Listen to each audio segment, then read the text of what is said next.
At this time of year, angels seem to turn up everywhere. They're constant reminders of the miracles of this holiday season.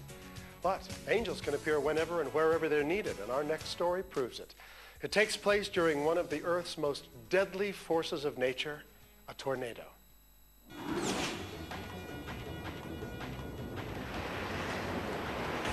When a violent tornado struck Nashville, Tennessee without warning on May 18, 1995, it set in motion a series of incredible events that would change the lives of two complete strangers. Be happy to get back with you. Okay. It was just after noon on a Thursday. Jan Nevy was working her shift as office manager at Haverty's furniture store when she looked out to see the sky turning an eerie shade of green. And I thought, wow, I have never seen anything like this before. I stood there for a moment, and the lights went out. A scream brought Jan running to the lunchroom door. She opened it to calm down whoever was inside. Lights just went out. We'll get some power. But just then, the twister touched down. The heavy door slammed shut on Jan's hand, crushing it, trapping her in place, and exposing her to the full force of the tornado. The entire building literally exploded around me.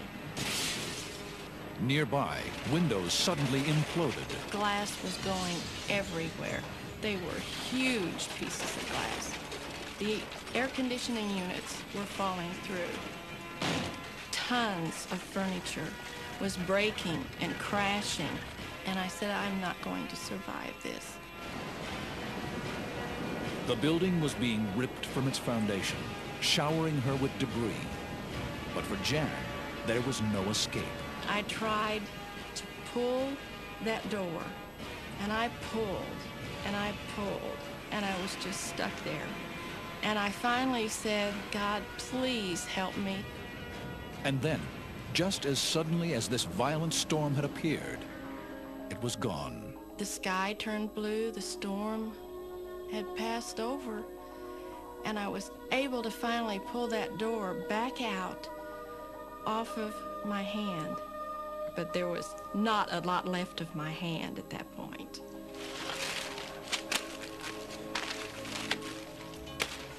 Jan was bleeding profusely, and she knew that if she didn't get help, she could die.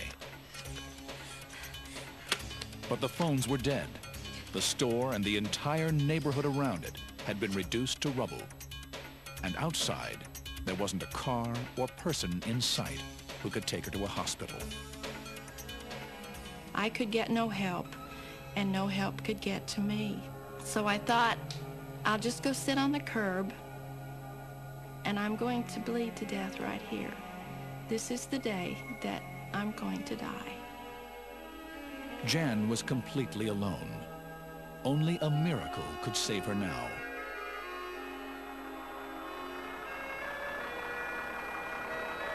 Suddenly, out of nowhere, a pickup truck appeared.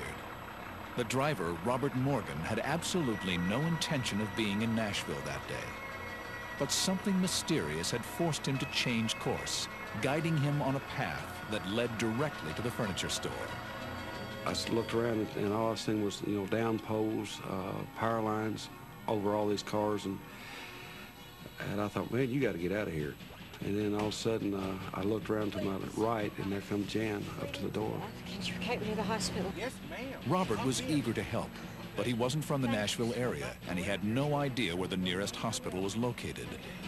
Thank you. Jan, still suffering from shock, was forced to become the navigator.